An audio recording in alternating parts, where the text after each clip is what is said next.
We embarked on this journey aboard the Silver Explorer, leaving from the southernmost city in the world, Ushuaia. We traveled down the Beagle Channel until it opened up into the famous Drake Passage. This body of water is where the Atlantic and Pacific Oceans meet and is known for rough seas.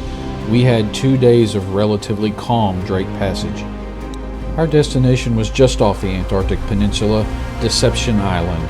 About 10,000 years ago, a huge volcanic eruption formed this island, and the center of the volcano collapsed, forming a central depression or caldera, which became flooded, forming a horseshoe-shaped island. About half of the island is covered in glaciers, while the other half remains ice-free, thanks to the heat from the underlying volcanic activity.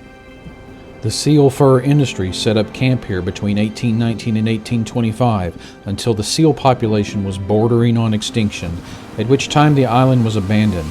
In the early 20th century, however, Norwegian whaling industry turned its attention to this island, setting up a processing plant on the inner shoreline. Whaling operations ceased in 1931.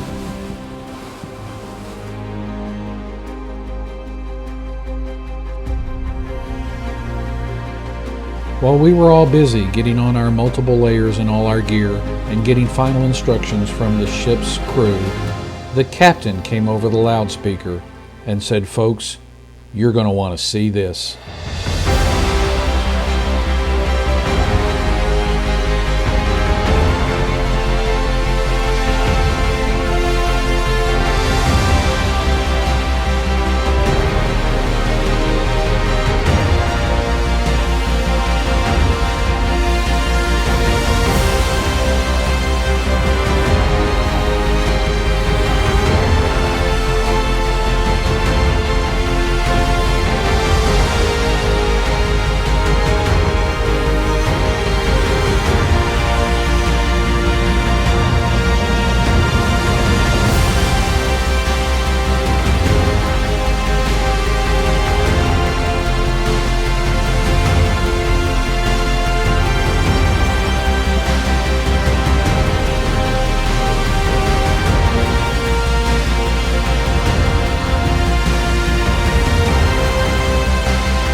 The fur seal population, once decimated, had now bounced back, and they were all over this island.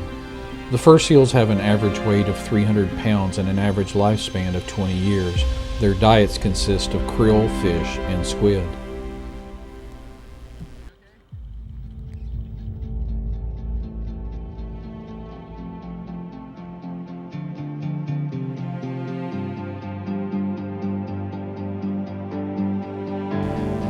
There are also a good number of Chinstrap penguins on this island, named for the narrow black band under its head.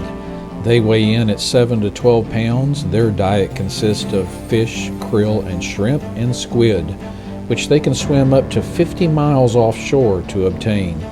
They build nests on land and lay 2 eggs, which are incubated by both the male and the female for shifts of around 6 days each. The remains from this old whaling station were all over this island, from these large vats where they used to keep the whale oil, to the houses where they lived, and the machinery they used to use.